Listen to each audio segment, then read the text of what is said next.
ग्रंथ विवेक चूडामणी श्लोक क्रमांक 145ला काल थांबलो होतो. तत्पूर्वी नाथबाबा म्हणतात, तुमच्या भाषेत म्हणतात की मी तो कला कुसरी काहीच नेणे, पण बोलतो वचने अति भाविके. ही खरं आहे का?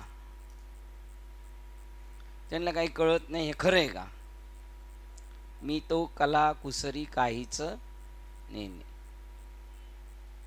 खरं आहे ना? हे म्हणतात खरं आहे. प्रवीण महाराजांचं. मान्यवरांचं काय म्हणणं आहे? विचार विनिमय करून सांगणार काय मान्यवर? तुमचं ते एकच उत्तर आहे सगळं, रामबाण उपाय आहे का? हे डबा आहे ना, डबा, तसं संत स्वतःला समजतात. याला काही कळत नाही, पण याच्याकडून काय करून घ्यायचंय तुमच्या. तुम्ही याच्यावर गाणी पण वाजू शकता. ते म्हणतो मी तुमचा दास आहे, एका जनार्दनी तुम्हाला कसं वाजवायचंय, गाडीत न्यायचंय, वरातीला न्यायचंय, सत्यनारायणाच्या पूजेला न्यायचंय, तसं आम्ही. ते म्हणतात स्वतःला काय समजतो, आणि हे वास्तव आहे. तुम्ही स्वतः कधीतरी कीर्तन करा, प्रवचन करा, आणि स्वतःचं ऐका. बघा बरं आपल्याला काय कळतंय. आपल्याला असं वाटणार आपल्याला काय शून्य अक्कल आहे, तरी पण आपल्या मुखातून कोण बोलवतो? आपुल्या बळे नाही मी बोलत सखा करू. तो पुढं करतो आपल्याला. जसं पूर्वी नाटकामध्ये मागून काय प्राउटिंग म्हणतात ना, ते मागून सांगणार आणि तो पुढं बोलणार. जाणून ने ते करे माझे मन, तुझी प्रेम खून दावून ये. हा म्हणजे मला जाणू दे सगळं, आणि कळवल्या परत नेनता पण करू दे. जाणून ते पण करून नेनतेपणावर येऊ दे. जाणून नेनते, कळून मला परत काही कळत नाही असं कर. कळून मला जर कळालं तर मी मुसमुसल्यासारखा करीन. माझ्या अंगामध्ये काय रग निर्माण होईल, बाकीच्यांना काही कळत नाही म्हणून. म्हणून जाणून नेनते करी माझे मन, आणि जगताकडं पाहताना तुझी प्रेम खून धावून या. आम्हाला काहीच कळत नाही ते म्हणता. आणि खरं आहे, भगवंत त्यांच्या मुखातून बोलतो, आणि भगवंतच बोलतो. ते स्वतःला अस्तित्वात समजतच नाही. देह रूपाने ते स्वतःला समजत नाहीत, कारण ते यांचं पक्क झालेलं आहे, आम्ही देह नाही. त्यामुळं याच्याकडून काय होणार आहे, याच्यातून असं काय निघणार आहे. आणि जेव्हा देह शिल्लक नाही राहत, तेव्हा देह असतो त्यांचा, फक्त देहाचं निरसन होतं, रश्शीचं निरसन होतं. निरसन या शब्दाचा नाशार्थ पण आहे काही ठिकाणी, पण जास्तीत जास्त त्याचं मूळ तत्व काय, त्याच्याबद्दलची आसक्ती ती बाद करणं, निरसन करणं, त्याचं मूळ तत्व काय, देहाच्या निरासे. त्यांनी देहाचं निरसन केल्यानंतर त्यांच्या हातात आलं, देह नाही आहे. पण देह नाही का? मग देह नाही आहे त्यांचा. ते म्हणतात देह मी नाही आहे, पण देह नाही का त्यांना? आहे देह, पण त्यावेळेला ते देह सुद्धा देहाला देह नाही समजत.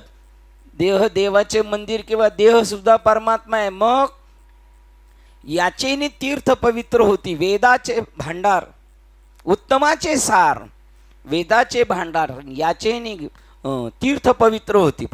तीर्थांना पुनीत करू शकतं हेच शरीर आहे. पण आता ते शरीर नाही, तो मनुष्य तो आता नाही. तो देवदत्त तिकडं पाहिलेला, तो हा देवदत्त नाहीये.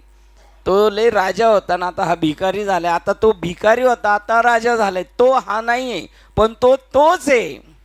पण त्याची काय राहिलेली, त्याची एक भूमिका बदललेली. बघा, आपण स्वतःला डबडं समजायचं. किती मोठा ज्ञानी झाला तरी मी डबडन, मला काहीच कळत नाही. हे वास्तव आहे.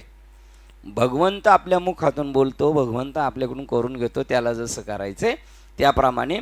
अशा प्रकारे काल आपण 45 नंबरचा श्लोक वाचून थांबलो होतो. 45 नंबरचा श्लोक काय? बंध निरूपण. कशामुळं बद्ध स्थितीला आलेलं आहे, कशामुळे बंधनात सापडलेले आपण. आत्मा बंधनात का सापडला? का आत्मा बंधनात का सापडला? पोपट पिंजऱ्यात का गेला? माकडं मदाऱ्याच्या हातात का गेली? आणि हरण पारद्याच्या हातात का गेली? तसे आपण बंधनात सापडलो. आता ते सगळं माहिती आहे. माकडं काय गेली? मदाऱ्याच्या हवाली चण्यावरी गेली. आणि पोपट का गेला? पिंजऱ्यात. का गेला पोपट पिंजऱ्यात? लाकडीला धरून राहिला, जड वस्तूला धरून राहिला. आणि हरणं मधुर वाणीच्या याच्यामध्ये मग फास लागला त्यांना, गेले निघून. तसं ते सांगतात. पण तरी सुद्धा ज्याच्यामुळं गुंतलंय ते वास्तव नाहीये, तरी ते गुंतवतंय. ते म्हणतात अविद्या हे संसार वृक्षाचे बीज आहे. अज्ञान, संसार वृक्षाचं बीज काय आहे? अज्ञान. मग त्याच्या फांद्या, फुलं, फळं, सगळं अज्ञान. म्हणजे आता आपलं जेवढं आहे तेवढं हिस्ट्री जेवढी आपली आहे, आपले जे जे काय आहे ते आपलं समाजाची प्रतिष्ठा, आपला नावलौकिक, आपल्या जमीन जुमला, आपलं काय जे आहे ते सगळं काय? अज्ञान. आणि त्याचा काय आपल्याला अभिमान. हां, तेच होतं, त्याचा अर्थ तोच होतो. तो कुठे गेलं तर त्याचा अर्थ तोच होतो, दुसरं काय होत नाही. कारण सगळ्यावर रामबाण उपाय तेच आहे ना तुमच्याकडे औषध. तेच ना त्याचं उत्तर आहे शेवटी. प्रश्न तुमच्याकडं, उत्तर तुमच्याकडे. अविद्या हे संसार वृक्षाचे बीज आहे. ते म्हणले आम्ही ज्या संसाराचं वर्णन केलं ते 15व्या अध्यायात सांगतात, वांजेची घरभर लेकरं आहेत असं आम्ही वर्णन केलेले. कोणाची? दोन्ही चारी घरं फुल भरलेली मुलांनी. आता त्यांना जेवायचं कुठं, झोपवायचं कुठं, त्यांच्यासाठी पळावं लागेल का नाही रोज रात्रंदिवस कामधंदा करायला. ती पोरं खरी आहेत का नाही? कीर्तन महाराज सांगा बरं. ती आम्ही जे 15व्या अध्यायाचे संसार वृक्षाचं वर्णन केलं, ती वांजेची घरभर लेकरं. आणि एक उपवर झालाय, त्यामुळं ब्राह्मणाकडे जाऊन त्याची काय काढणार आहे आम्ही आता? पत्रिका. वांजेची आले का कैशी जन्मपत्रिका, असा संसार आहे. पण ती नसलेली पोरं त्रास देतात ना, तर असलेली देणारच. असलेली आहेत का नसलेली नाहीत? दोन्ही पण नाहीत. असली नसली फसवा फसवी नुसती. सांग बरं, माझ्या हातात काही काहीच नाही, ते फसवते आपल्याला. काय सांग आता? आपल्याला पक्क फिट झालेले हे काय असणं नाही नसणं नाही. देह तादात्म्यता हा अंकुर त्याला आलेला अज्ञानाला. कामना ही त्याची कोळी लुसलुशीत पाणी. आणि सारखं पाणी घालतोय म्हणजे कर्म करतोय, काही ना काही नित्य खटाटोप चालू आहे. देह त्याचे खोड हे मजबूत होत चालले. पंचप्राण त्याच्या फांद्या आहेत, ज्ञानेंद्रिय त्याच्या डाळ्या आहेत. पंचप्राण काय करतात? फांद्या काय करतात? खाली सिंचन केलेलं पाणी पार शेंड्यापर्यंत पोहोचवायचं काम कोण करतं? फांद्या. तसा प्राण काय करतो? सगळ्या शक्ती याला चलनवलन देतो. विषय वस्तू ही फुले आपल्याला ते त्याच्याकडे आकर्षित करतात. विषय वस्तू ही फुलं आहेत त्या संसारातली, ते आपल्याला खेचून घेतात त्यांच्याकडं. अनेक जन्माच्या कर्मातून निर्माण होणारी दुःखे ही फळे होत. हे या जन्माचं नाही भोगत आपण, या जन्माचं तर ते बॅलन्स आहे, ते पुढं बघणार आहे त्याचा सगळा हिसाब. या जन्माचं बॅलन्स राहणार आहे ना आपलं? नाही, ते कोणाच्या माथ्यावर जाणार आहे?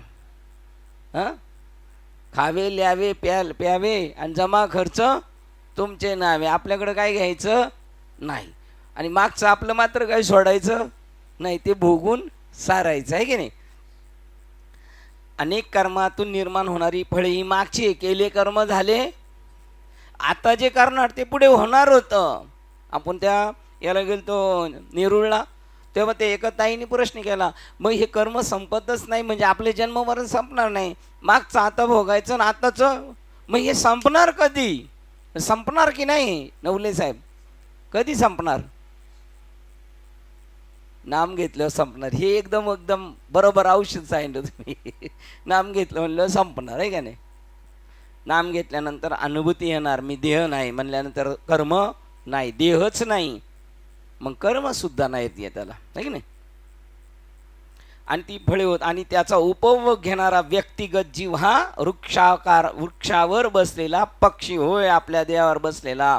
उड जाएगा एक दिन पंछी रहेगा पिंजरा खाली. हा पिंजरा खाली राहील का तो पक्षी दुसरा पिंजरा पकडणार आहे. मग नेमका दुसरा कोणता पिंजरा पकडील? आता आपण कोणता पिंजरा पकडणार आहे नंतर जर गेलोच आणि यायचंच म्हणलं तर? कोणता चांगला पिंजरा? कोणता पिंजरा पकडणार आपण? मनुष्य जन्म घेईल मी जन्म यासाठी. आणि ज्यांनी तुम्ही म्हणले त्याला आत्मसाक्षात्कार नाही झाला, संतांची भेट नाही आली, तो कोणता पिंजरा पकडणार? खंती ते न करा होणे गाढव कुत्रा. म्हणजे आता आपण कमीत कमी LICचं हे काढून ठेवलेले साहेब, काय इन्शुरन्स काढून ठेवला आहे, गेल्यानंतर आपला बंदोबस्त आपल्या मागच्यांचा व्यवस्थित बंदोबस्त होणार एवढं आपण करून ठेवलेलं आहे की नाही. त्याप्रमाणे हा पक्षी इकडून तिकडे जात असतो. आणि हे सगळं सोडून द्यायचं म्हटले तर काय करू शकता तुम्ही? पाणी नाही घातलं, कर्म नाही केलं तर सुटू शकता. नंबर 2, पाणी घातलं पण कोणतं नायट्रिक ॲसिड सांगितलं होतं ना, ते टाकलं का ते ॲटोमॅटिक सुकून जाईल. पाणी नाही दिलं तरी सुकल, कर्म नाही केलं तर. परत नायट्रिक ॲसिड टाकलं म्हणजे काय सुकून जाईल? म्हणजे मी करता भाव हा संपणार. निष्काम कर्मयोग नायट्रिक ॲसिड म्हणजे मी करत नाही, मग मी केलंच नाही तर मी भोगणारा सुद्धा शिल्लक राहत नाही. या 2 प्रकाराने तुम्ही सोडू शकता. अन्यथा परत पहिली त्यांनी सांगितली कामना आणि आसक्ती ही 2 पानं जी कोवळी फुटलेली आहेत ती म्हणजे मी म्हणजे देह ह्या अंकुरालाच ती फुटली होती. हे सर्व तमोगुणामुळे निर्माण झालेल्या सत्यत्वाच्या अज्ञानापासून अविद्येपासून निर्माण झालेले असतात. 2 कोवळी पाने आसक्त राग आणि द्वेष ते जर टाकले तर मग ब्रह्मीचे स्वराज्य आले. मग तो सुखभोगी आपुले आपणची, आपणच आपला उपभोग घेणार. अशा प्रकारे 145 नंबरच्या श्लोकला काल येऊन थांबलेलो होतो. 46 नंबरचा श्लोक पाहूया. अनात्म्याने निर्माण केलेला हा बंध अज्ञानजनित आणि स्वयंनिर्मित आहे. स्वतःच निर्माण झालाय हा बंध. कोणी निर्माण केलाय? घाबरलो स्वतःच आपण. रश्शी बघून आपणच स्वतः घाबरलो. का? साप समजलो.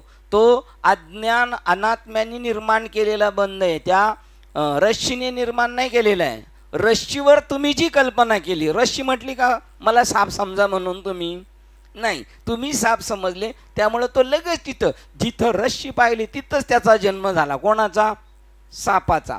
आणि तो अज्ञानजनित स्वयंनिर्मित आहे, त्याला कोणी निर्माण केलेलं नाही. तुमच्या स्वतःच्या कल्पनेने तो निर्माण झालेला आहे.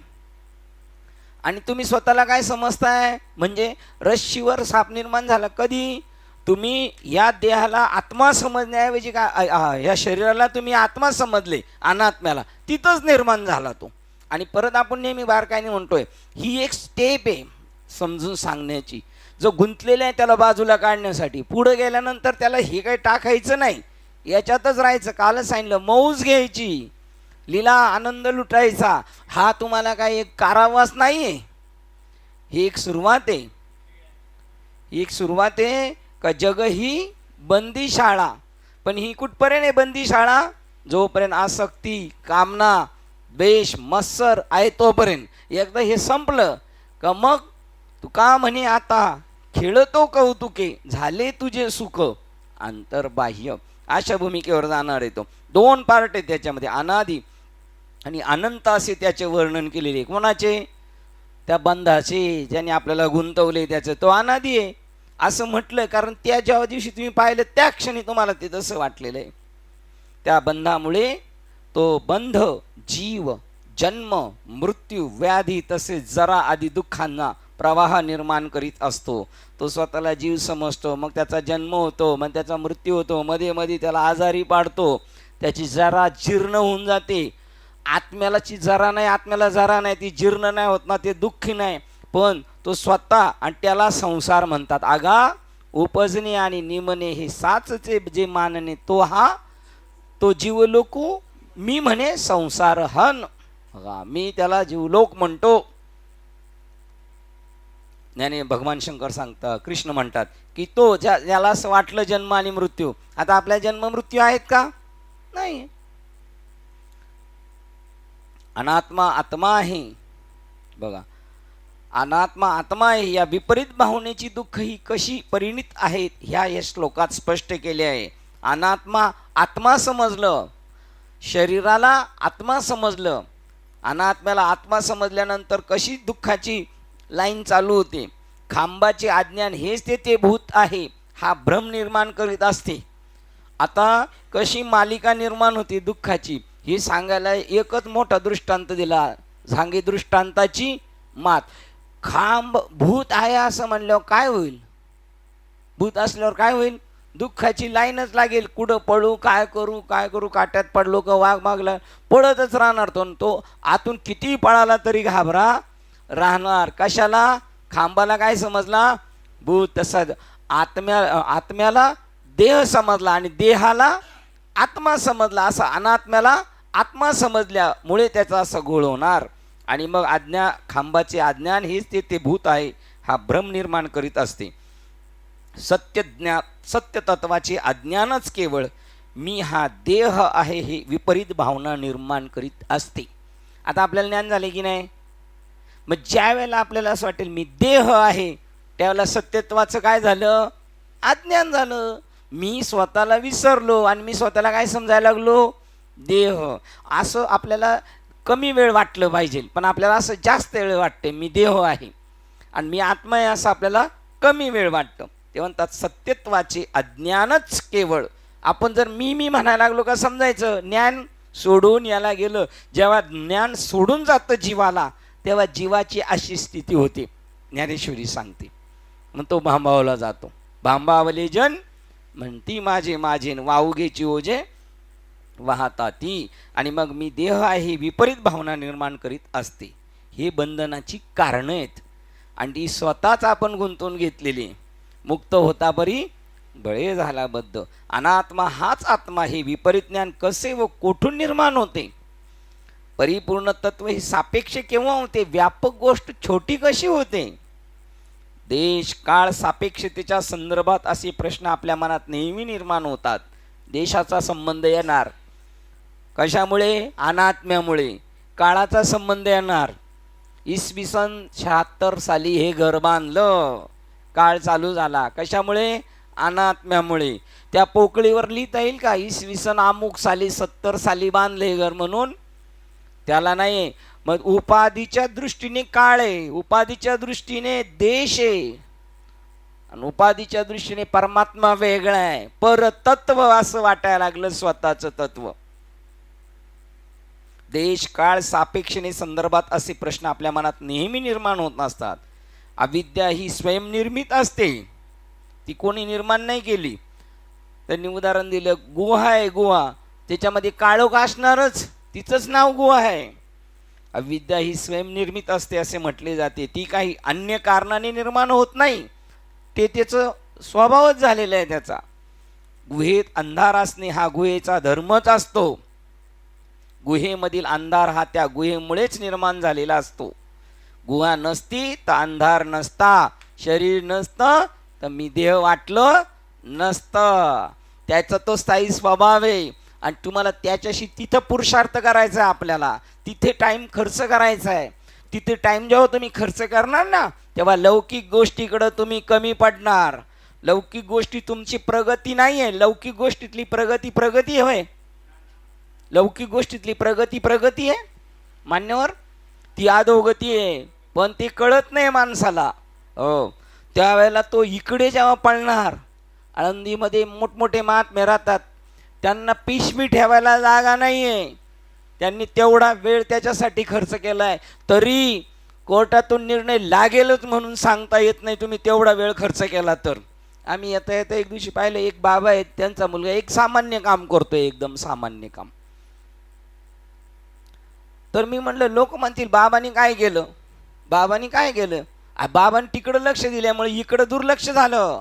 ज्या वेळेला तुम्ही या गोष्टीला प्राधान्य देता ना त्यावेळेला अनात्म्याकडे तुमचं लक्ष होत नाही, दुर्लक्ष होतं. उलट अनात्म्यात काही घडलं तरी तो म्हणतो बरं झालं देवा निघाले दिवाळे. आता आपलं दिवाळं निघालं तर आपण रडत बसू, तब्येत झुरणीला लागू, अटॅक येईल एखाद्या वेळेला, म्हणजे ते दिवाळं वेगळं आणि परत इकडे बिल भरताना वेगळं दिवाळं आणि घरची सगळी क्षीण होऊन जातील, निस्तेज होऊन जातील. नासक्याच्या मागं लागल्यानंतर हाताशी अपयशच येणार. तुमचा सगळा पुरुषार्थ मी गुहा नाही आहे, मग अज्ञान नाही, मी देह नाही, संपलं लगेच त्या क्षणाला संपलं अज्ञान. तो क्षण निर्माण करण्यासाठी ही धावपळ आहे आपली. गुहेमध्ये अंधार हा त्या गुहेमुळेच निर्माण झालेला असतो. गुहा नसती तर अंधारही नसता. तसेच आत्मतत्वाचे ज्ञान जर झाले नाही तर अंतःकरणात अंधकार राहणारच. तमबुद्धीच्या भाषेत बोलायचे झाले तर असे म्हणता येईल की अविद्येला आधी नाही आणि अंत नाही. याचा इंड होईल याच्या अज्ञानाचा, म्हणून वाटत नाही. असे किती प्राणी आहेत आपण पाहतो, असे किती प्राणी आहेत आपले जवळचे घ्या, नातेवाईक, आपतेष्ट घ्या किंवा आपलं स्वतःला धरा ना, त्याच्यामध्ये आपल्याला असं वाटतं का आपलं अज्ञान जाईल? असं वाटतं. मरेपर्यंत जरी घडलं तर बरं आहे ही गोष्ट. आपले सिनियर बघा कसे चाललेले, ते सुद्धा त्याच याच्यात आहेत. त्यांच्या परीक्षा चालू आहेत, सिनियरच्या परीक्षा चालू आहेत. सिनियरनी पण भाव नसतो घायचा. ज्या वेळेला उद्धव साहेबांचं राज्य होतं त्यावेळेला राजसाहेबांना एका पत्रकाराने विचारलं, उद्धव साहेबांचं राज्य आहे का? ते म्हणले त्यांचं राज्य नाही, त्यांच्यावर काय आलेले? राज्य आलेले. तसं आपल्यावर हे काय आलेले? राज्य आलेले. सिनियरवर राज्य आहे ना आपल्यावर राज्य आलेलं आहे. राज्य म्हणजे कळालं ना, आपण शाळेत असताना सुट्टीत खेळायचो आणि मग आपल्याला ते भोगावं लागायचं. काय म्हणतात त्याला? राज्य आल्यावर काय करावं लागतो? तो माणूस समजा पाळी आली, थकला जातो, पिदला जातो त्याला, आहे की नाही? त्याचा अंत असं वाटत नाही. अरे आपण आपल्याला धरलं पाहिजे व्यवहारात. आपल्यापासून सुटणार का आपण याच्यातून? कधी सुटणार? माझं सोडवी दातारा कर्मापासोनी दुस्तरा. आपल्यामध्ये एक अभंग ही एकच व्यक्ती नेहमी म्हणायचे. तुम्ही त्याची साक्षी नाहीत कोणी, ते तुम्ही आहेत कामठे बाबा, नेहमी एवढाच अभंग म्हणायचे, मज सोडवी दातारा. सोडवलं ना त्यांना भगवंतानी, सगळ्यातून सोडून टाकलं त्यांना. आता मोकळे झाले एकदम पूर्णपणे. तुम्ही आपण सारखं म्हटलं पाहिजे, त्याची आपल्याला सल लागली पाहिजे. सल काटात जर टोचला तो जसा ठसठस करतो ना, तसा मुमुक्षला ती ठसठस असते मनामध्ये. कधी कधी कधी याचा कधी अंत होणार? अविद्येला आधी नाही आणि अंतही नाही. म्हणजे अविद्या मूलतः कालातीत आहे, तिला काळ नाही आहे आणि आपल्याला सुद्धा काळ नाही. म्हणून काळ गुलाम. इतरांना तो त्रास देतो पण आमचा गुलाम आहे, आम्हाला करतो सलाम. कारण काळ आम्हाला का नाही आहे? काळ आम्हाला का नाही आहे? काळ आम्हाला का नाही आहे? कारण आम्ही देह नाही आहे. पण आमच्या पोरांनी ठरवलेले अभिष्ट चिंतन सोहळा साजरा करायचा आहे. परमिशन द्यायची ना मुलांना? त्यांना तर देऊ, पण आपण सूट बूट घालून, सूट बूट मे आया कन्हैया, हे का नाही? एकदम गादीवर येऊन बसणार. हा, एक महात्मा बी तसा बसू शकतो. जसं लहान पोराला सजवलं जातं ना, की निरागसता महात्म्यामध्ये असते, त्यांना तुम्ही सजवणार, त्यांना काय घेणं देणं नाही त्याचं. लहान मुलाला आहे निरागस, तसं एक निरागस तत्व व्हायचं आपल्याला. त्यावेळेला काल गणणार नाही, तो या जगामध्ये मौज मजा करून निघून जाणार. तो कालातीत आहे. म्हणून देश, काळ, वस्तू भेद मावळा. परमात्मा वस्तू माझ्यापासून वेगळे, हा सुद्धा माझ्या अंतःकरणातला काय निघून गेला? भेद गेला. मज आणि सद्गुरु मूर्ती भेद नाही गा कल्पांती, ऐसे अभेद भावे बजती. माझे भगवंत सद्गुरु आणि कृष्ण यांच्यामध्ये काडी मात्र बदल नाही, ते म्हणतात. अशा प्रकारचं त्यांचं राहणे, त्यामुळं ते अभेदामध्ये आहेत. त्यांच्याकडे भेद शिल्लकच राहिलं नाही. ते स्वतःलाही तेच समजतात. आपणा सहित ये भूते आशेषे, आपल्या सहित त्याला ते समजतात. जोपर्यंत काल संकल्पना राहणार तोपर्यंत संसाराचा अनुभव राहणारच.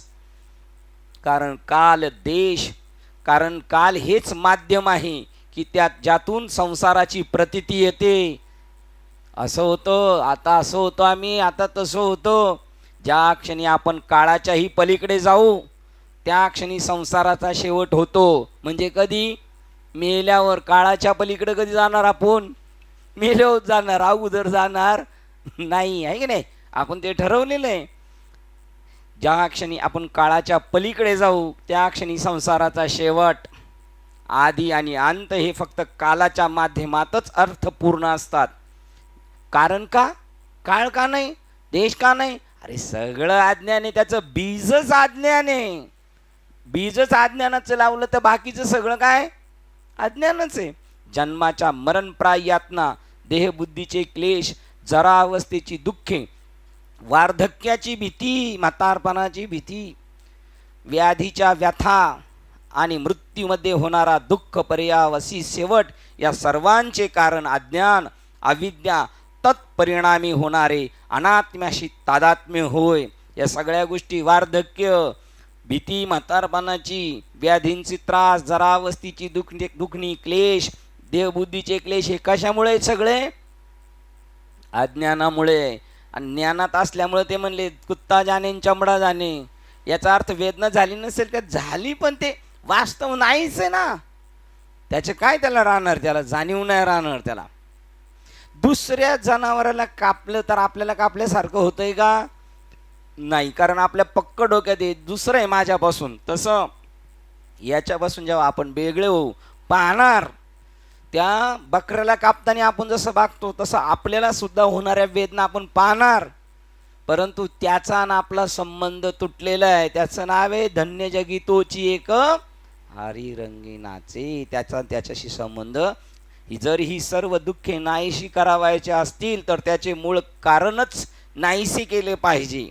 काय त्याचं मूळ कारण आहे, अज्ञान. अनंत सत्यत्वाच्या अपरोक्ष साक्षात्कारानेच केवळ अविद्येचा नाश होऊ शकतो. अज्ञानाचा नाश कधी होणार, ज्ञानरूपी खड्ग पाहिजे, त्यांनीच त्याचा शेवट होऊ शकतो. हा संसार वृक्षाचा नाश केव्हा होईल, अज्ञान संपेल तेव्हा. अज्ञान कशाने संपेल, अंधार कशाने संपणार, प्रकाशाने संपणार आहे. तसं वाचो निज्ञाना विनयक, उपाय करशी जितुके, ती अधिकच गुंफशी रुखी. ज्ञान मार्ग सोडून तुम्ही बाकीचे काही गोंधळ घालीत बसले, किती तीर्थयात्रा हेंडा, तीर्थयात्रा जन्माला, तीर्थात जन्माला या मरा तरी सुटणार नाही तुम्ही. आपण हे तीर्थाचं महात्म्य झालं. आता ज्ञान नसेल तर, आणि ज्ञान असेल तर मग तर काय, तो सोने पे सुहागा राहील त्याच्यामध्ये.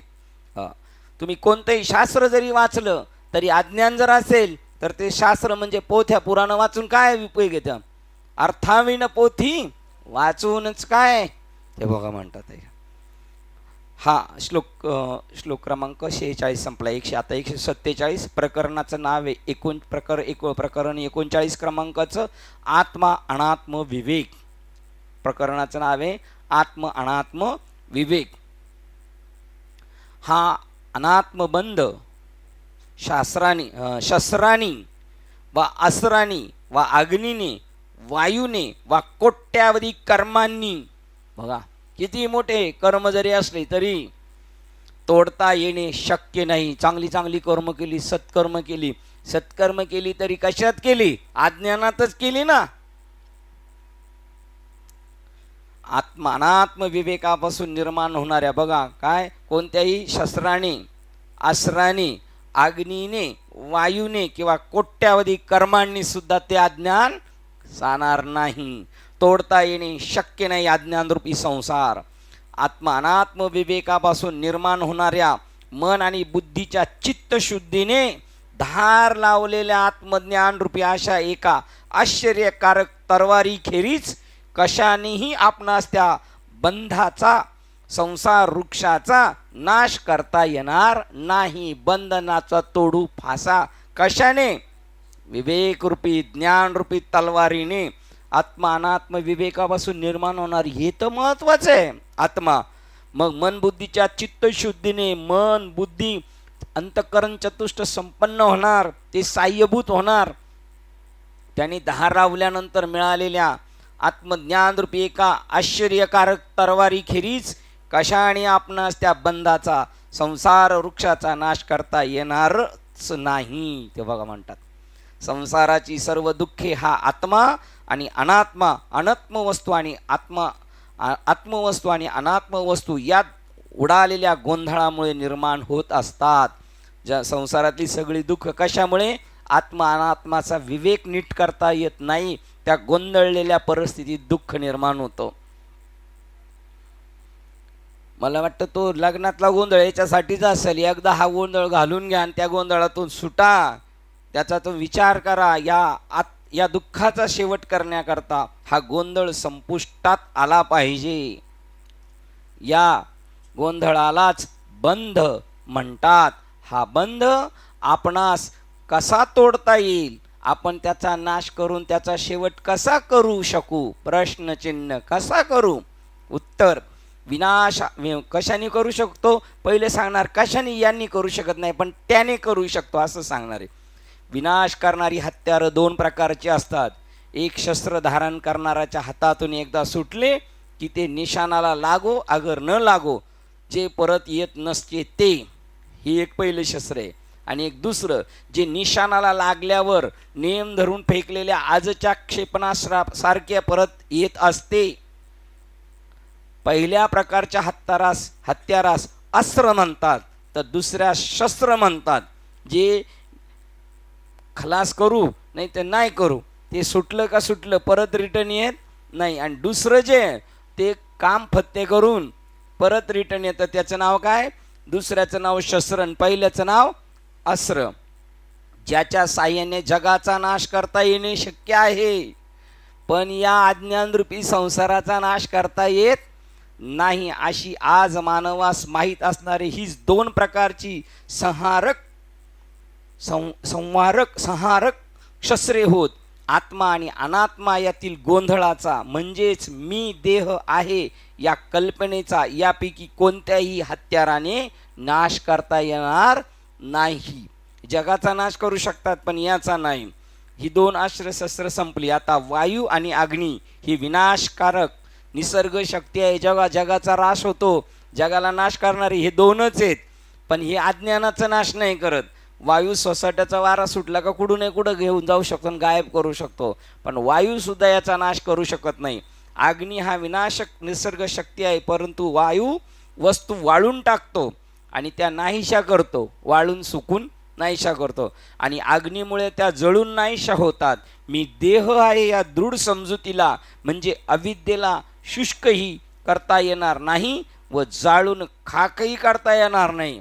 म्हणजे देह जरी आपला जाळला तरी मी देह हे शिल्लक राहतच आहे. आणि म्हणून त्याला दुसरी कपडे घालावं लागतात. दुसरी कपडे म्हणल्यानंतर लगेच म्हणतील मेल्यावर नवी कपडे आणतात, ती काय? ती नाही, दुसरं शरीर घ्यावं लागतं त्याला, आहे की नाही? सवयी किंवा काही मनोदौर्बल्य ही त्याच्या विरुद्ध वागून बदलता येतात. हा, आपल्या जर सवयींनी जर याच्या विरुद्ध जायचं म्हणलं तर थोडं होऊ शकतं इतर गोष्टीत, पण इथं नाही होत.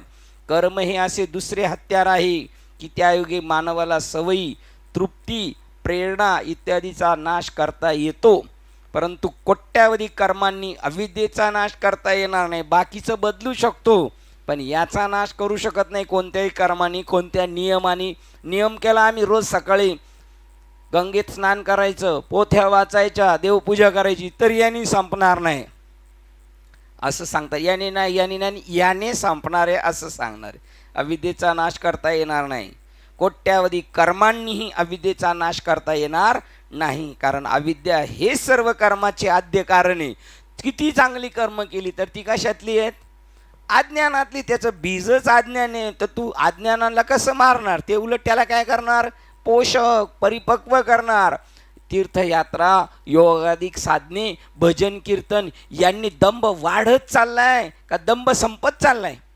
दंभ वाढत चाललाय. ज्याला गायन येतं चांगलं ते त्याच्यातच हुरळून गेलेले, ज्याला वाजवता येतं ते त्याच्यात, ज्याला सांगता येतं ते त्याच्यात गेलेलं आहे, ज्याला नियोजन करता येतो तो त्याच्यात गुंतून गेलेला आहे.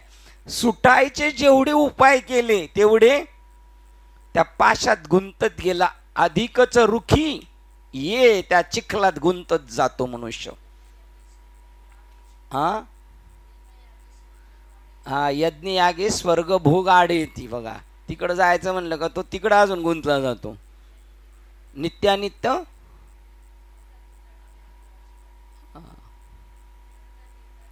करिता तीर्थाटन अहंकाराची प्राप्ती.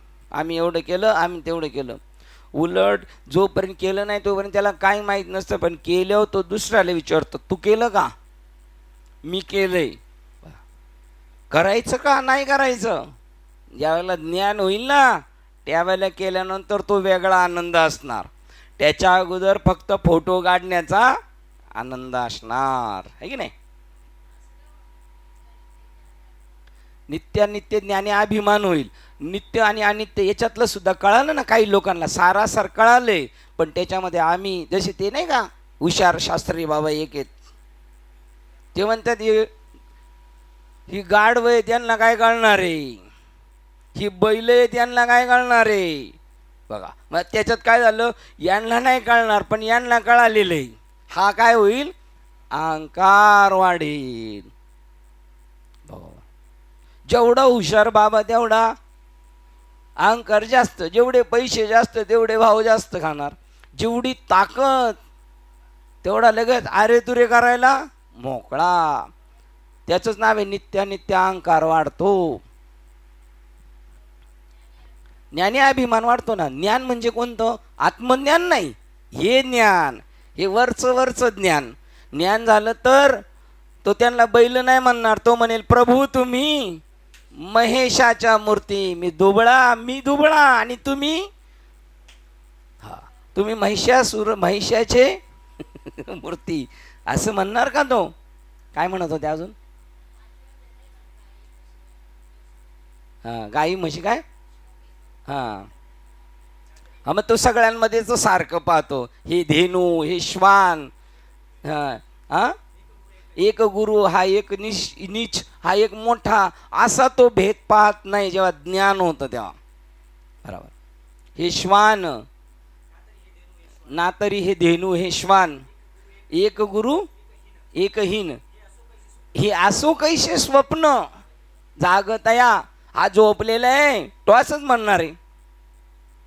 त्याचं त्यांचं आपलं काही भांडण आहे का, बिलकुल भांडण नाही. मग नाही का आहे निवडिले सार आसार ते.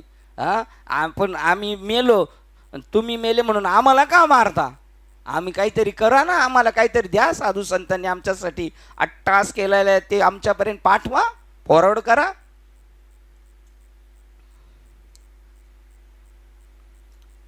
आत्मज्ञानाने अहंकार नाही वाढत, पण व्यावहारिक ज्ञानाने मात्र हे वाटतो, ह्या ज्ञानाने सुद्धा अहंकार वाटतो.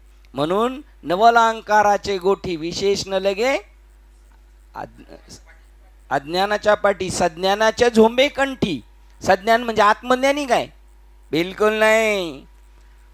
ज्ञान झाल्यानंतर अहंकार राहत नाही, ते आत्मज्ञान. आत्मज्ञान काय करतो, देहाचं पूर्णपणे विस्मरण करून टाकतो.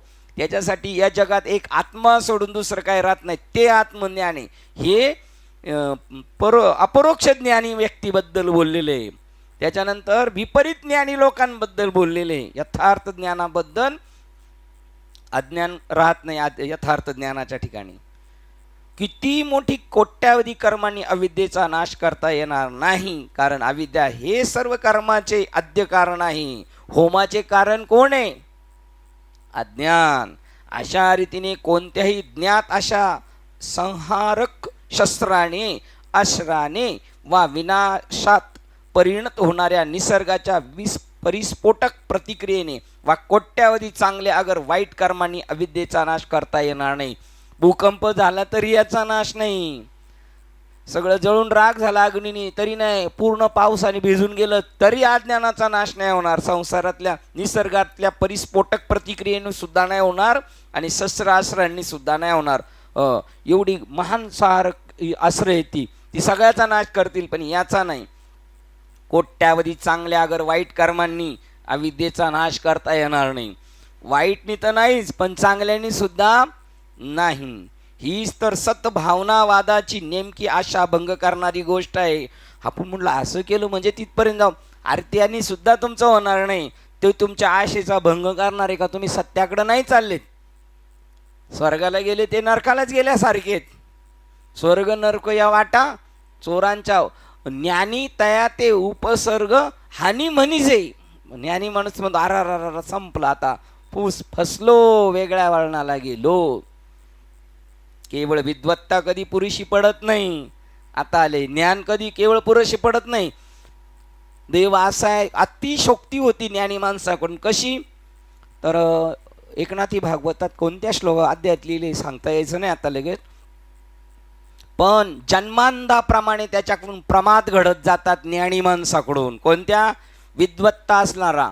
तो लहान आंधळा मुलग, जन्मजात आंधळं पोरग आईबापाच्या खांद्यावर खेळतं, पण ते आयुष्यभर आईबापांना पाहत नाही. तद्वक ज्ञानी आयुष्यभर चर्चा करतात, आत्मा असा आहे, अनात्मा असा आहे, तसं आहे तसं आहे, पण ते प्रत्यक्ष जसं ते आंधळं पोरग आईबापाला पाहत नाही, तसे हे ज्ञानी पंडित परमात्म्याला पाहत नाही. त्याच्याबद्दल वर्णन करतात, पण ते त्याला जाणत नाहीत. त्यांना द्यायचं सोडून. केवळ विद्वत्ता कधीच पुरेशी पडत नाही. बघा, केवळ विद्वत्ता कधीच पुरेशी पडत नाही. ती अविद्येत जास्तीत जास्त छिद्र पाडून त्यातील हवा काढू शकेल. नाशिवंत देह आहे, नासका संसार आहे, हे म्हणून आपली थोडीशी उर्मी कमी करतील ते, त्यांची ना आपली सुद्धा थोडी, परंतु पूर्ण त्याचा नाश करू शकत नाही. परंतु तीच छेदन करणार नाहीत, छेदू शकणार नाही. हवा काढू शकतील त्याची, पण पूर्ण त्याचा नाश करू शकत नाही. म्हणून शुद्ध आत्मतत्वाच्या अपरोक्ष ज्ञानामध्ये जे परिणित होते, अशा विवेकरूपी तरवारीनेच केवळ अविद्येचा शेवट करता येतो. ज्ञानामध्ये परिणत. आता पहिलं ज्ञानाने, ह्या ज्ञानात दोन ज्ञानच शब्द आहे, पण हे ज्ञान आत्मज्ञान आहे. त्या आत्मज्ञानाच्या परिणित होते. अशा विवेकरूपी तरवारीने केवळ अविद्येचा शेवट करता येतो. मन बुद्धी या अंतःकरण उपकरणांना, या अंतरूपकरणांना शुद्ध करून, कशाला? मनाला शुद्ध करायचं आहे. मनाला चाळा लागला पाहिजे ईश्वर पाहण्यासाठी. दुसरा मनाला चाळा नाही लागला पाहिजे. कशाचं? त्याचं मन शुद्ध आहे म्हणायचं. हे आवडतं ते आवडतं, त्याचं मन आहे का? ते मन त्याला डबऱ्यात घेऊन जाणार आहे, नुकसानीत घेऊन जाणार आहे. त्या मनाला फक्त माझ्या मना लागो छंद नित्य गोविंद गोविंद पा, किंवा नामाचा छंद, ते तुकाराम बाबा नाना म्हणतात ना, प्रमाण. छंद नाही नामाचा, हा देह काही कामाचा आहे का नाही. त्या मनाला, बुद्धीला अंतरूपकरणाला शुद्ध करून बुद्धी चोख झाली पाहिजे. परमात्म्याला पाहू शकते अशी चोख बुद्धी. पाहू शकता का? हो, पाहू शकता. त्याच्याशिवाय जगात काय? पण तुमची आपली चोख बुद्धी झाली पाहिजे, त्यावेळेला ते कळणार. अंतःकरण शुद्ध करून तरवारीच्या धार लावण्याची, अंतर उपकरणांना शुद्ध करून तरवारीला धार लावायची असते. धातू प्रसाद या संज्ञेचा अर्थ या ठिकाणी आंतरिक उपकरणाची चित्तशुद्धी असा आहे. अंतःकरणला शुद्ध करायचे चित्ताला, मग तो प्रतिबिंब त्याचं स्पष्ट दिसणार. त्याच्यामध्ये वासना कमी करून ही चित्तशुद्धी करता येते. आपल्याला हळूहळू याला थांबवायचं आहे. आपल्या अंतःकरणात उठणाऱ्या ज्या विकार वासना आहेत त्यांना थांबवत वासना कमी करायच्यात. कारण वासना जेव्हा कमी होतात तेव्हा मनाचे विक्षेपही कमी होतात. मन जितके शांत, चित्त तितकी मानवातील चिंतनशीलता अधिक. जेवढं मन शांत राहील तेवढं चिंतनशीलता, याच्यावर काय काय काय करत जायचं याच्यावर, असं होणार. आणि इकडं मन जर इकडे विक्षेपित असलं तर ते तिकडंच गुंतून राहील, स्पीड ब्रेकरला अडून पुढं जाणारच नाही. ट्रॉफिक जाम इकडं. ऐसे म्हणा दावीजे. हां,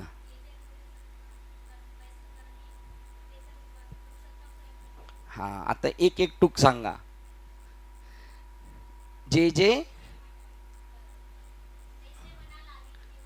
तैसे मना लाविजे वर्म, जे जे देखे तेची ब्रह्म, जे जे कर्म बैसु करवू कर्म आहे ते पुरुषोत्तम. जे जे कर्म करायला गेलो सारखं डोक्यात त्याच्या देव देव, तर जे कर्म करायला गेला ना तिथंच देव प्रकट होईल. आणि आपण गणपती करायला गेलो तर काय होईल? मारुती होईल. आणि तो अजून काय करायला गेला तरी, अजून काय काय करायला गेला तरी तिथं काय प्रकट होईल? पुरुषोत्तम प्रकट होईल. असा मनाला छंद लागला पाहिजे. छान प्रमाण कशातलं? एकनाथी भागवत. बघा, हे आपल्याला माहिती होते प्रमाण. आम्हाला माहीत करून देण्यासाठी देवाने तुम्हाला काय इम्पोर्ट काय एक्सपोर्ट केले, इकडं पाठवलंय, इम्पोर्ट केलेले तुम्हाला. यांना घाटकोपरला इम्पोर्ट केलेले सगळ्यांना, आहे का नाही? तिकडून इकडं आले नसते तर इकडं आले नसते. कुठे आलो होतो आपण? हा, वासना कमी करायची.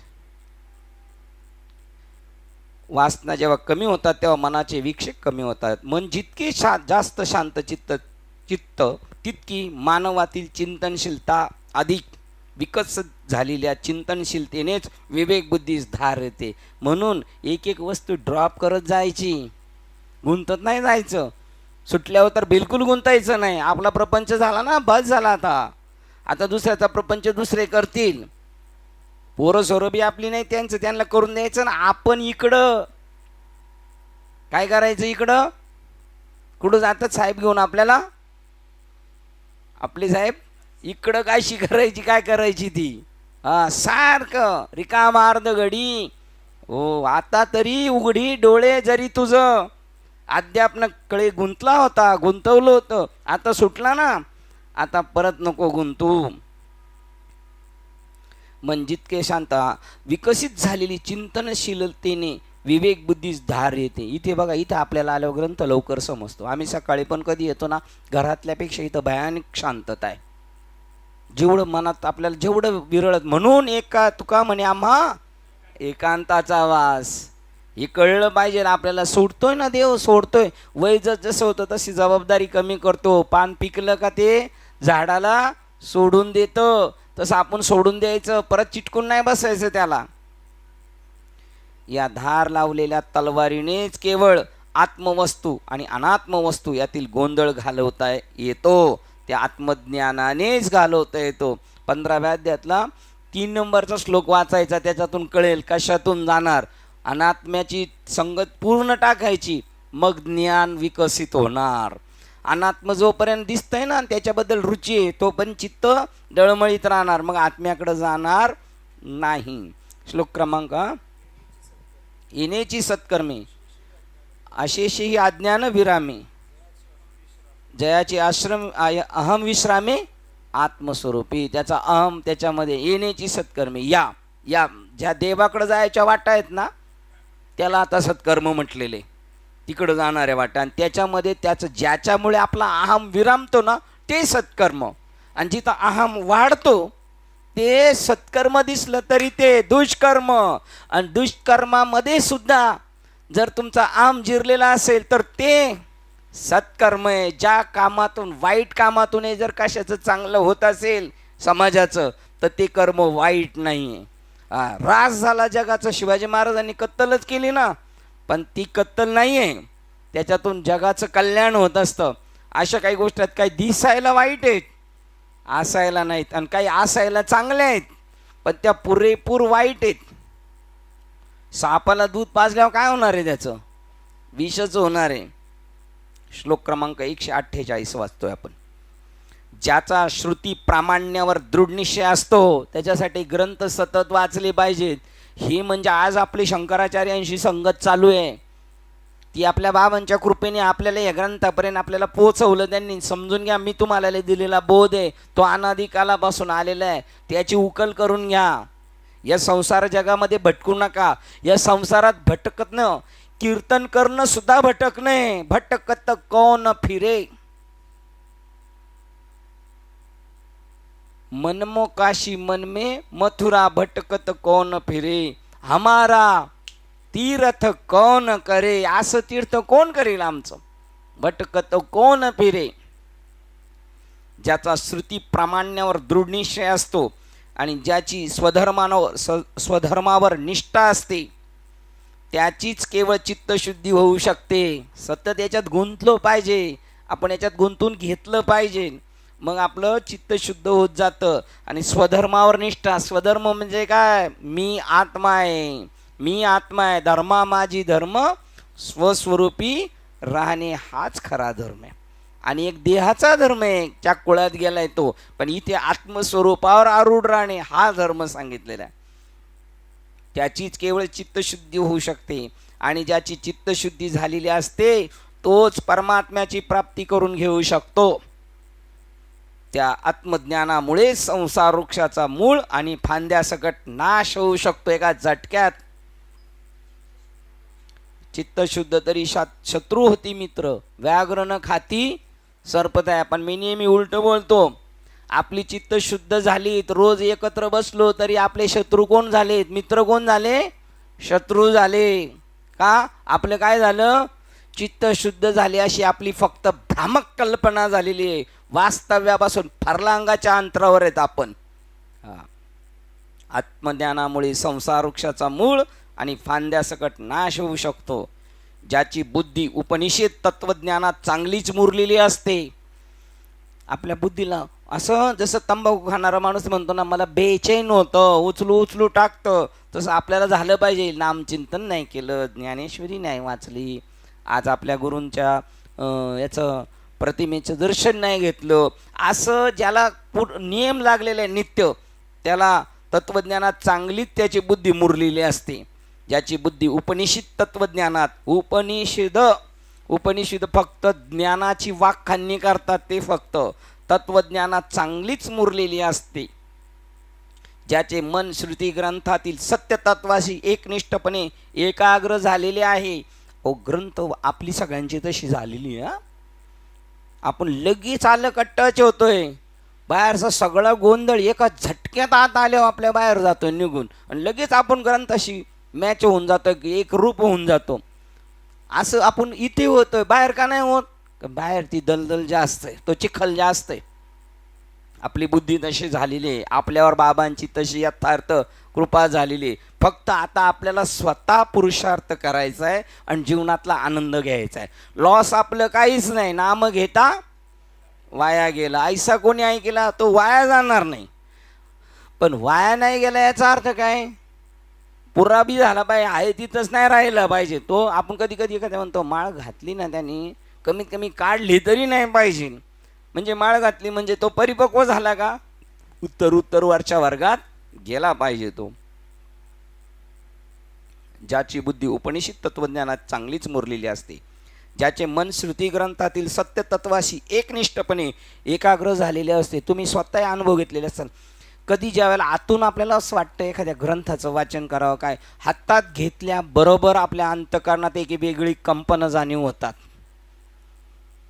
होतील का? होतात. ज्याला सर्दी आहे ना, त्याला थंड पाणी द्या बरं. ग्लास हातात घेतल्याबरोबर तो म्हणतो मला हे चालत नाही, हे की नाही? गरम वस्तू हातात घेतलं लगेच कळते की नाही? प्याला भरून चहा आणून दिला आणि त्यांनी त्याला देत नाही, आणि असं खालून पकडलं चटका बसतो की नाही, याचं सगळं कळतं आणि हे नाही कळणार का? या ग्रंथांमधून सुद्धा ते संवेदना निर्माण होतात, हृदयातली कंपन वाढली जातात. समजायचं आपला संबंध आहे ना, आपला माणूस येऊ द्या बरं इथं आजूबाजूला कुठं, ॲटोमॅटिक आपल्या हृदयातली कंपन वाढली जातात. आणि लगेच त्याची भेट होती. तसं इथं सुद्धा हा आपलं हे आपलं असं वाटलं ना का ते लगेच आपल्याला प्रसवतं. जसं आपण नेहमी उदाहरण सांगतो, तिकडं 9 लिटर दूध देत होती पण इकडं 12 लिटर दूध द्यायला लागली. का? संबंध जोडला.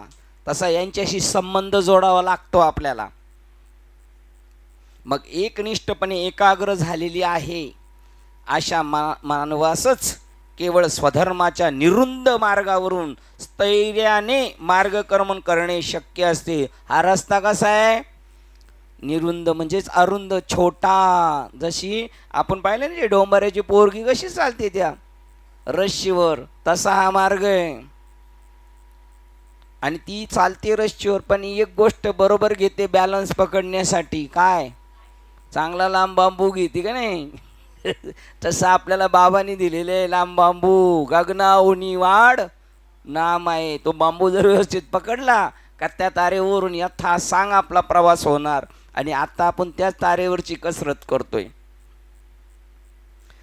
शक्य असते. स्वधर्म म्हणजे आपल्यामधील स्वत्वाचा धर्म.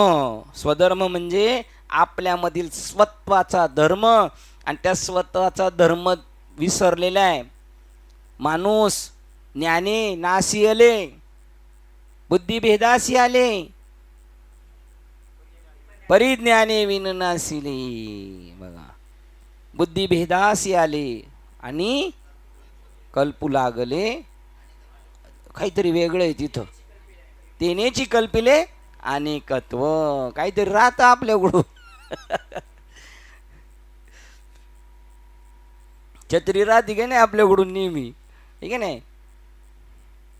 अशा माणसासच केवळ स्वधर्माच्या निरुंद मार्गावरून स्थैर्याने मार्गक्रमण करणे शक्य असते. अवघडच आहे हा. हा यमुनेचा घाट कसा आहे, अवघड आहे. ताईन साहेब गेले होते घोड्यावर बसून, कसा रस्ता होता तो. साहेबांना घोड्याची काळजी होती काय.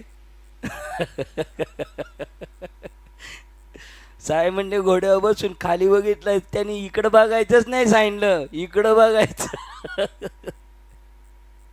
साहेब म्हणले तेरे घोड़ी को कुछ भी होने दो मगर मेरे घोड़ी को कुछ नहीं होना चाहिए. बरोबर, किती काळजी आहे. तो स्वत्वाचा धर्म ज्याला आत्मज्ञान म्हणतात बघा, स्वधर्म आपल्यामधील स्वत्वाचा धर्म ज्याला आत्मज्ञान झालेले असते, तो स्वधर्माचे जीवन जगू शकतो, तोच आत्मस्वरूपावर आरूढ राहू शकतो. जी वस्तू भेटेल, तुम्ही म्हणले काय, त्याला तो परब्रह्म समजतो. जे कर्म करतो त्याच्या मनात जे बी येतं, ते काय येतं तिथं त्याच्या मनात आलं गणेश काकांना भेटायचंय, तो कोणाला भेटणार आहे. हा, भले गणेश काकाला माहित नाही मी परमात्मा आहे, तरी आपण कोणाला भेटणार. ते अट्रॅक्शन आहे परमात्म्याला. पांडुरंगाला भेटायला जायचं ना, ती कशी उत्तावेळ स्थिती आहे. दिवस लेखी बोटी कंठी, प्राणधरी कंठी, आर्त माझे पोटी, इतकी आर्तता आहे. दिवस लेखे मोजतो, कोणता महिना किती वेळ राहिलाय. 11 वाजता काका भेटणार आहेत, 11:15 बसून चाललाय टाइम पुढे होत आहे की नाही. स्वतः धर्म ज्याला आत्मज्ञान झालेले असते, तो स्वधर्माचे जीवन जगू शकतो. अन्यथा बघा, ते स्वधर्माचं जीवन, मग प्रपंच जरी असला तरी धन्य पुण्यरूप असा प्रपंच असणार. अन्यथा मी देह आहे या स्वाभाविक कल्पनेने तो पुन्हा पुन्हा घसरेल. स्वधर्माच्या आदेशानुसार जो निस्वार्थ बुद्धीने दीर्घकाळ राहू शकतो.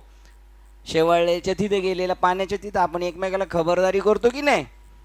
काय सांभाळून उतर, म्हणजे लई घाई उतरू नको.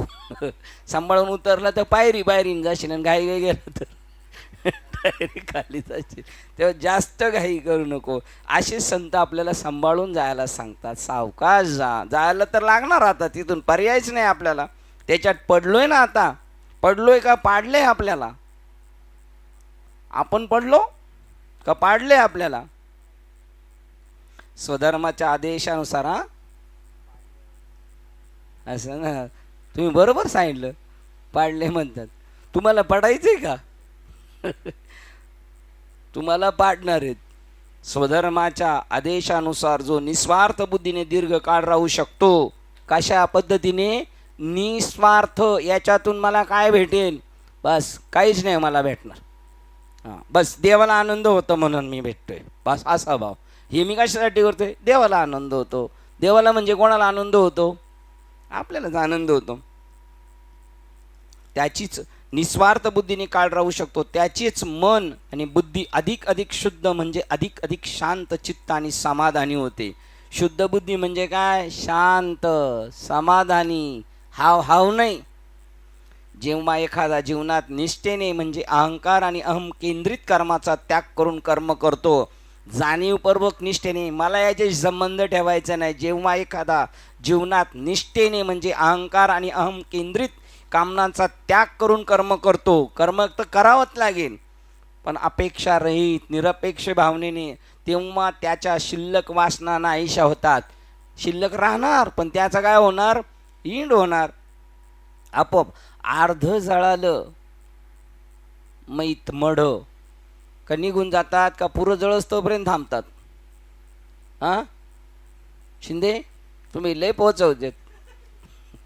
पुरं जळस तोपर्यंत राहतात. तुमचा सोपा आहे प्रश्न राजेंद्र शिनोलकर.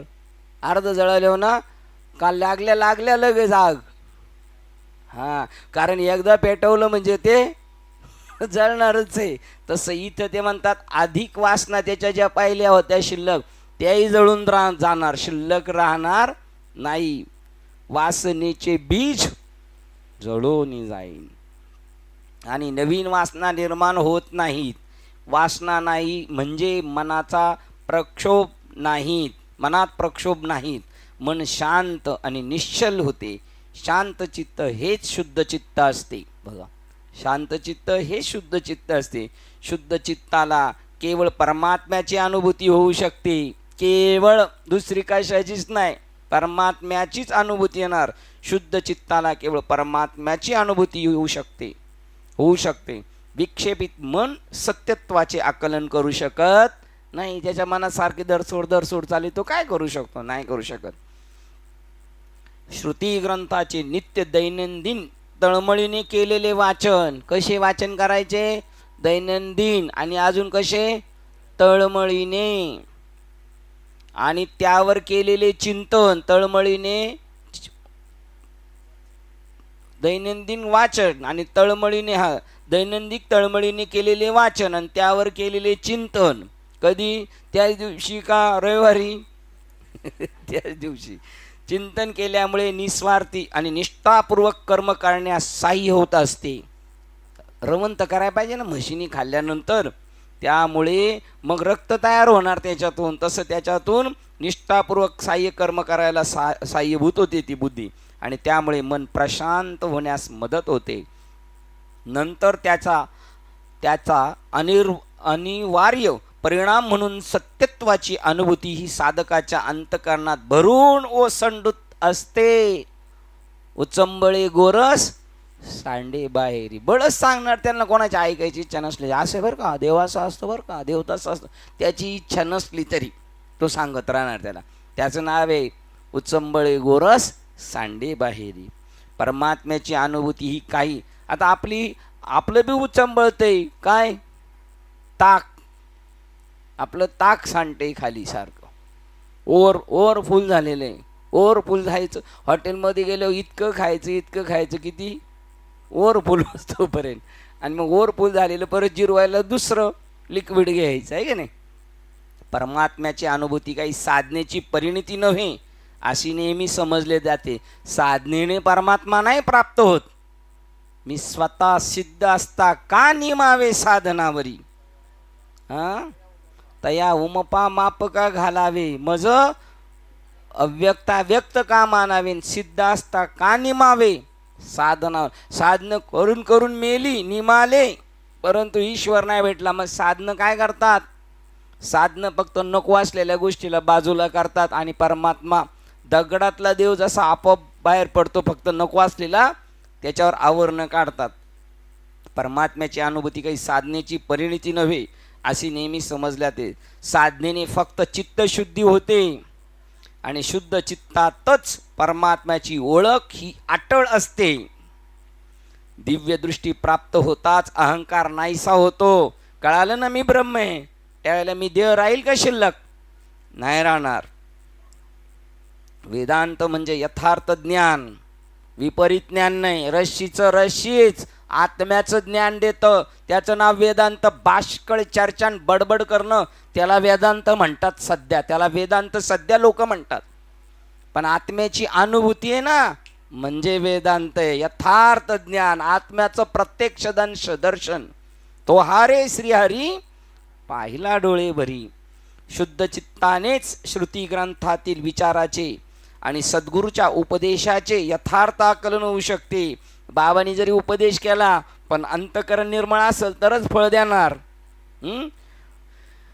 माचीची काडी शेणात लावली, शेणात तर शेण पेटेल का नाही? मग उलट काय करील? माचीच्या काडीला विजून टाकेल. त्याप्रमाणे शुद्ध चित्ताने श्रुती ग्रंथातील विचाराचे ग्रंथ वाचून सुद्धा तेव्हाच कळेल. आणि आपल्याला जे पहिलं नाम दिले ना बाबांनी अनुग्रहाचं, हे चित्तशुद्धीचं नाम आहे. त्याने चित्त शुद्ध होतं आणि मग त्याला बोध होतो, आणि मग बोध डिक्लेअर केला जातो त्याला. आणि सद्गुरूच्या उपदेशाचे यथार्थ आकलन होऊ शकते. संतांनी काय 400 जणांना 14 महाराजांना 14 श्लोकांना तुकाराम महाराजांनी अनुग्रह दिला असेल का? ज्याच्याकडे नीट ज्ञान नाही ते हजारो लोकांना माळा घालत सुटलेले. आणि ज्यांच्याकडे यांनी फक्त 14 जणांना दिलं का? बाकीचे कुठे गेले होते? दिला, पण ते तिथं ठसलं, पेरलं, पण उतरलं नाही. सद्गुरूच्या उपदेशाचे यथार्थ आकलन होऊ शकते नाहीपेक्षा ते केवळ शुष्क असते, पुस्तकी ज्ञान ठरते. नुसते केवळ बडबड ठरेल परमार्थातल्याच. उदाहरण दिले, एखाद्या कागदावर साखर हा शब्द अनेक भाषांमध्ये लिहून साखरेची गोडी अनुभवण्याकरता तो कागद चाटण्यासारखे ठरते. कागद चाटण्यासारखे ठरते. काय? साखर लिहिलेली. मग तर कागद चाटल्यावर गोड लागेल की नाही? नाही. तुकोबरायचं पण प्रमाण आहे. कागदाचे साखर असं अक्षर लिहिलं, कागद लिहिता नामाची साखर, ती गोड लागेल का? लागेल? अवघड प्रश्न आहे जरा, लगेच उत्तर सांगता येत नाही, हे की नाही? साखरेची गोडी अनुभवण्याकरता तो कागद चाटणे यासारखे ते ठरते. आत्मानुभव करण्यासाठी फक्त पुस्तक वाचली म्हणजे काय केली त्यांनी? पुस्तकं चाटली त्यांनी फक्त. त्याच्यातलं काय त्याला चव लागलेली नाही. अशा रीतीने त्या व्यक्तीला क्षणभर जरी सत्यत्वाची अंतर्ज्ञान दृष्टी आली तरी अहंकार संपला. अशा रीतीने त्या व्यक्तीला क्षणभर जरी, म्हणून अर्धक्षण घडता. 10 वर्ष आम्ही महात्म्यांबरोबर, पण 10 वर्ष आहेत पण अर्धा क्षण नाही, आहे की नाही? तो पर्व काळ साधला नाही अर्धा क्षणाचा. नाही तर अर्ध्या क्षणात सगळं काम. ब्रह्मज्ञान जरी एक दशी कळे, तात्काळच गळे अहंकार. अशा रीतीने त्या व्यक्तीला क्षणभर जरी सत्यत्वाची अंतर्ज्ञान दृष्टी आली तरी या संसाराचे सतत बदलत राहणाऱ्या या अद्भुत जगाचे अनुभव आणि त्याच्या छळवणुकी याचा पाळे मुळासकट नाश होतो. एका क्षणात एवढी अनुभूती आली का? संपलं. त्याचं नाव जे क्षणी अनुग्रह झाला, तेच दिवशी, जे दिवशी अनुग्रह झाला ते क्षणी मोक्ष पावला. बंधन काय आत्म्याला बनवून, तो क्षण महत्वाचा आहे आपल्या जीवनात. जेव्हा सत्यत्वाचे ज्ञान होते तेव्हा अविद्या नाहीशी होते. लाईट लावल्यानंतर अंधार लगेच जातो, ते बरं कळतं आपल्याला. मिरची खाल्ल्यावर लगेच तिखट लागते, ते बरं कळतं. हे का नाही कळत? 8 दिवस हॉस्पिटलमध्ये राहिलं, वाटतं ना डिस्चार्ज घ्यावा. अजून इथं डिस्चार्ज घेऊच वाटत नाही. उलट भूषण सांगतो 40 वर्ष झाले हॉस्पिटलमध्ये ॲडमिट आहे, अजून काहीच प्रगती नाही. डॉक्टरमध्ये बी नाही आणि याच्यामध्ये नाही. डॉक्टर किती रिटायर झाले. सत्यत्वाचे ज्ञान होते तेव्हा अविद्या नाहीशी होते आणि परिणामता ईश्वरी साक्षात्कार झालेल्या मानवाच्या अंतःकरणातून ती दूर होते. कोण? अज्ञान, अविद्या दूर होऊन जाते. अशी स्थिती निर्माण होणे म्हणजे संसाराचा पाळे मुळासकट नाश होणे होय. बघा, मुळासकट उपटून टाकला तो वृक्ष. श्लोक क्रमांक 149. आत्मतत्वामधील दिव्य शक्तीने निर्माण झालेल्या अन्नमयाधिक पंचकोशांनी झाकले गेल्यामुळे ते आत्मतत्व दिसेनासे होते. ज्याप्रमाणे तळ्यातील पाणी त्याच्यापासून निर्माण झालेल्या शेवाळाच्या एकत्र होण्यामुळे दिसेनासे होते. या पंचकोशामुळे आत्मस्वरूप झाकलं गेलेलं आहे. कसं? तर पाण्यामुळेच शेवाळ निर्माण झालं आणि त्या शेवाळाने झाकलं. तसं अन्नमयाधिक कोश, पंचकोश हे आत्म्यापासूनच निर्माण झाले, त्याच्यापासूनच सत्तेने तयार झाले सत्ता घेऊन, पण त्यांनी त्यालाच झाकून टाकलं. काव्यामध्ये वृत्त बदल हा सामान्यपणे अभ्यासकास अथवा वाचकास हलवून सोडून त्याला पूर्ण जागृतीत आणण्याकरता आणि तो पावे तो विवरण केलेला विषय आता संपलेला आहे हे त्याला समजावे म्हणून केला जातो. हा श्लोक हे त्याचे उत्तम उदाहरण आहे. म्हणजे याची काय करतात आता? उपसंहार.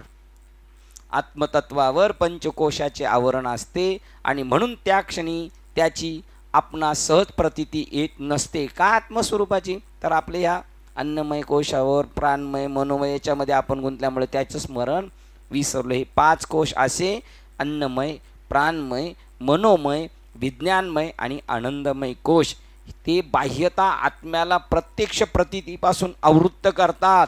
आत्म्याला प्रत्यक्ष डोळसपणे दिसण्याच्या प्रत्यक्ष अनुभूतीपासून ते त्याला बाजूला करतात. तथापि ते मात्र आत्मतत्वाच्या स्वतःच्या दिव्य शक्तीने मायेने निर्माण केलेले असतात. बघा, ते तथापि ते मात्र आत्मतत्वाच्या स्वतःच्या दिव्य शक्तीने म्हणजे मायेने निर्माण, आत्म्यापासून माया आणि मायापासून त्यांचं लचांड आलेलं आहे. आत्मतत्वाच्या स्वतःच्याच प्रलंबनाने ही पंचकोश निर्माण होत असतात. आत्म्याचं नंतर माया, मायानंतर हे असं हे ते ती लिंक तशी चालू असते आणि त्याच्याशी तादात्म्य झाल्यामुळे, त्या पंचकोशाशी तादात्म्य झाल्यामुळे आत्मतत्व त्यांच्याकडून आवृत्त झालेले आहे असे वाटते. वास्तविक ते झाकलं जात नाही, पण असं दिसतं. जसं ढगांनी सूर्याला झाकल्यासारखं वाटतं, पण झाकलेलं नसतं. संत पाण्यावर एक प्रकारचे शेवाळ जमा होत असते. एक हिरव्या रंगाची दाणेदार अशी वनस्पती असून ती डबक्यातील पाण्याचा पृष्ठभाग संपूर्णपणे अशी आच्छादून टाकते की त्यामुळे पाणीच दिसत नाही. पाण्यामुळे शेवाळ आणि असं हिरवगार एकदम असं प्लेन पट्टा वाटतो. पूर्ण हिरवा पृष्ठभागच केवळ सर्व काळी दिसत असून ते दुरून हिरवळीसारखे भासते. हो, पाण्यावर जेव्हा शेवाळ असते तेव्हा प्रकाशमान सूर्याच्या प्रतिबिंबाचे सौंदर्य त्यानंतर पाण्यात पडत नाही. बघा, पाण्याला झाकलं शेवाळाने, आता पाणी दिसत नाही. पाण्यामध्ये जे सूर्यबिंब दिसलं असतं स्वच्छ असतं तर ते दिसत नाही. शेवाळ जर बाजूला सारले तर मात्र त्या तेजस्वी सूर्याचे प्रतिबिंब पडते. परंतु पाण्यातून हात थोडा बाजूला काढला तर शेवाळ पुन्हा पाण्याच्या स्वच्छ पृष्ठभागावर जमा होते. म्हणजे जसं तुम्ही कसे म्हणले मामा, इथं आलं का तसं होतं आणि इकडून तिकडे गेलं का तसं होतं. आता तसं कसं होतं आणि इकडं असं कसं होतं हे ज्याचं त्याला माहितीच आहे, शोधायचं काय नाही, ज्याला त्याला माहिती आहे की नाही. वासना वैचित्र्यपूर्ण जगताचे दृश्य आणि मनात निर्माण झालेले विक्षेप हे आपल्या मनात शेवाळासारखे असतात. बघा, वासना वैचित्र्यपूर्ण जगताचे दृश्य हे मनात निर्माण झालेले विक्षेप हे पाहिल्यानंतर मनात विक्षेप आणि मग ते आपल्या मनात शेवाळासारखे असतात, वरती आपल्याला झाकून टाकतात आपल्या स्वरूपाला. त्यामुळे मन हे त्याच्या मागे असलेले दिव्यत्व त्यामध्ये प्रतिबिंबित होण्या इतपत शुद्ध नसते. हे शेवाळ नाहीसे करणे म्हणजे जगामध्ये व्यवहार करीत असताना कसं निर्माण शेवाळ घालवायचं आहे, तर जगामध्ये हे शेवाळ नाहीसे करणे म्हणजे जगामध्ये व्यवहार करीत असताना अहंकार आणि अहंकारजन्य कामना यांना दूर करणे होय.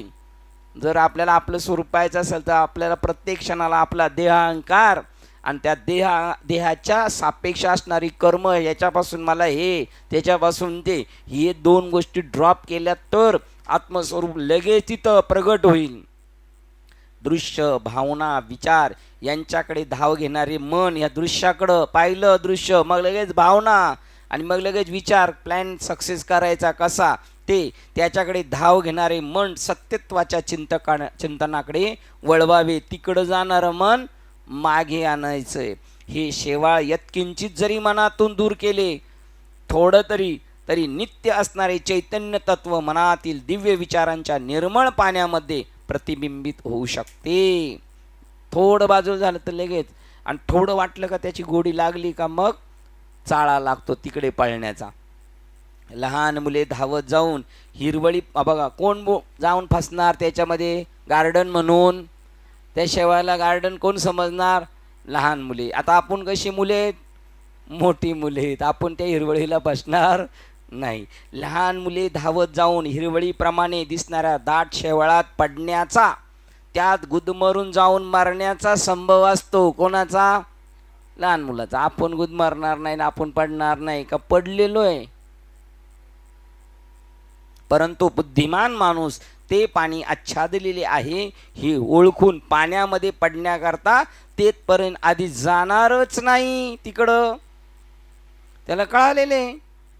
आता आपल्याला सगळ्यांना कळाले म्हणले आपण कशाला जाऊ शेवाळाकडं.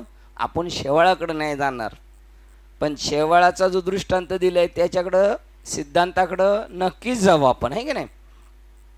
जेव्हा शेवाळ हाताने बाजूला केले जाते तेव्हा पाणी लगेच स्पष्ट दिसू लागते. परंतु सर्व काही आता झाली आहे असे समजून जर हात बाजूला करून क्षणभर जर थांबला, आता आपलं काम झालंय, आता काय आपल्याला सत्संग करायची गरज नाही का, मग थोडा वेळ जर बाजूला थांबलं का पुन्हा परत ते शेवाळ येणार. कारण पहिलेच बाबा म्हणतात, पहिले तुम्ही आपण शुद्ध चैतन्य होतं, पण एवढी घसरण झाली, त्याच्यासाठीच ते येतात. नाही तर नसते आले म्हणले. नाही, आम्ही बी त्याच्यासाठीच येतोय. आम्हाला इकडे आलो शेवाळ बाजूला करायचं, तिकडे गेलो परत येणार, हे बी माहिती आहे आपल्याला, आहे की नाही.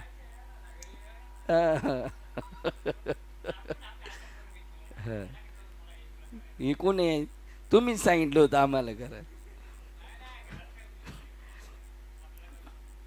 हात बाजूला करून क्षणभर जरी थांबला तरी ते शेवाळ म्हणजेच माया मनाच्या स्वच्छ पृष्ठभागावर पांघरून घालून आत्मतत्वास पुन्हा आच्छादिते. घडीभर इकडं आलं का आपलं असं वाहणार, आपल्याला होणार, आणि नंतर परत असंच होणार आपल्याला. शेवाळ दूर करण्याचा उत्कृष्ट उपाय म्हणजे पाणी टाकीतून भरून वाहू देणे. हा होय, त्या डबक्यातून काढायचं, टाकीत टाकायचं, टाकीतून पाणी पडू द्या आणि टाकी वाहू द्या. म्हणजे स्वाध्याय, स्वतःचं अध्ययन करा रोज. पाणी वाहणं म्हणजे चिंतन रोजच्या रोज करा. करतो रोज चिंतन, किती वेळ करतो आपण रोज चिंतन? 3 मिनिटं करतो चिंतन. नंतर त्याचे मनन करा. यामुळे मनात नव्या नव्या आध्यात्मिक विचाराचा प्रभाव वाहू लागेल, आणि जेव्हा ते प्रभाव मनातून भक्तिभावाने वाहू लागतील, प्रभाव वाहताने भक्तिभावाने, भक्ती अधिक भावाने वाहू लागतील, त्यावेळी प्रथम काय वाहून जाईल तर ते आत्मतत्वाच्या अनुभूतीस अडथळा करणारे शेवाळच पहिलं वाहून जाईल. प्रपंच ओसरून जाईल अंतःकरणातून. श्लोक क्रमांक 150. जेव्हा शेवाळ दूर केले जाते तेव्हा जे मानवाच्या तृष्णा दाह शांत करू शकते. शेवाळ बाजूला केलं तर आपली तहान भागू शकते, आणि तात्काळ परमसुख देते असे अत्यंत निर्मळ पाणी प्रतीतीला येते.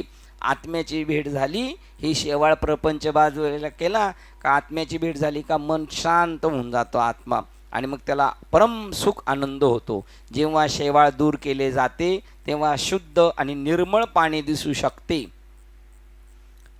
प्रपंचरूपी शेवाळ गेलं बाहेर, काय दिसणार? परमात्मा. आणि पाण्यातील सर्व अशुद्ध द्रव्ये तळाशी स्थिर करण्याचे आणि ते शोषून घेण्याचे गुणधर्म शेवाळात असतात. जेव्हा पाण्यावर शेवाळ असते तेव्हा त्या खाली असणारे पाणी अत्यंत निर्मळ आणि स्वच्छ असते असे मानले जाते. बघा, वर जरी आपण प्रपंचात असलो, प्रपंचाने जरी वर बरगटलेला असलो तरी आत्मा, अंतरात्मा कसा आहे? शुद्ध आहे, स्फटिकाप्रमाणे. तृष्णेमुळे होणारे दुःख ते ताबडतोब स्वच्छ पाण्यामुळे नाहीसे होऊ शकते. तहान भागू शकते. सुखालागी करशी तळमळ तरी तू पंढरीशी जाय, म्हणजे आत्मस्वरूपाकडे जा. मग आत्मस्वरूपाने त्या तृष्णा शांत होऊन जातील आणि आनंद मिळेल. तृष्णा हा शब्द अध्यात्म काव्यात सांप्रदायिकरित्या विषय उपभोग याकरता वापरला जातो. उपभोग लालसा हेच जगातील सर्व दुःखाचे मूळ आहे. सत्यत्वाचे ज्ञान संसारातील सर्व दुःखांचा नाश करते. परमात्म्याची भेट झाली का सगळी दुःख संपू शकतात. आणि विषय वस्तू संबंधीची तृष्णा सत्यतत्व जाणल्यावरच भागते. बघा, विषयाबद्दल जी ओढी आहे ती कुठे थांबणार? परमात्मा त्याच्यापेक्षा चांगली वस्तू दिली का ते तिथं क्षमलं जातं आणि मग त्याची त्या तृष्णा भागणार. सत्यत्व जाणल्यावरच भागते. शेवाळ खाऊन आपणास काही तहान भागवता येत नाही. आत्म्याची भेट होऊ शकत नाही या गबाळामध्ये राहिल्यानंतर. अनेक नका पडू गबाळाच्या भरी. पाणी प्याल्यानेच तहान भागते. पंचकोशाशी असणारे तादात्म्य हे कधीच कोणाला टिकाऊ सुख देऊ शकत नाही. हे सुख आहे पण ते टिकाऊ नाही. आजचं सुखाचं रूपांतर उद्या दुःखात होणार. स्वतःच्या सत्य स्वरूपाची प्रतीती केवळ शाश्वत आनंद देऊ शकेल. आपल्या स्वतःच्या अनुभूतीची, आत्मानुभूतीची प्रतीती प्राप्तीच आपल्याला शाश्वत आनंद देऊ शकेल. शेवाळ हे जरी पाण्यापासून निर्माण होत असले तरी ते पाणी नव्हे. पंचकोश जरी आत्मतत्वापासूनच निर्माण होत असले तरी ते आत्मतत्व नव्हे. सर 150ला येऊन थांबलोय आपण आणि आता आपल्याला 16-17 दिवसाची सुट्टी आहे. आजपासून आपल्याला आजचा शेवटचा दिवस, उद्यापासून सुट्टी, परवा गणपती यायचे म्हणजे आपल्याला तयारीला लागलं पाहिजे ना.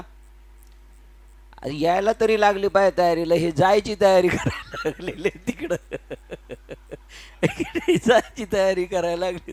आपण यायची तर तयारी करू आहे की नाही. म्हणून उद्यापासून गणपती आणण्यासाठी आपल्याला सुट्टी आहे आणि गणपती गेल्यावरच आपण भेटू सगळे.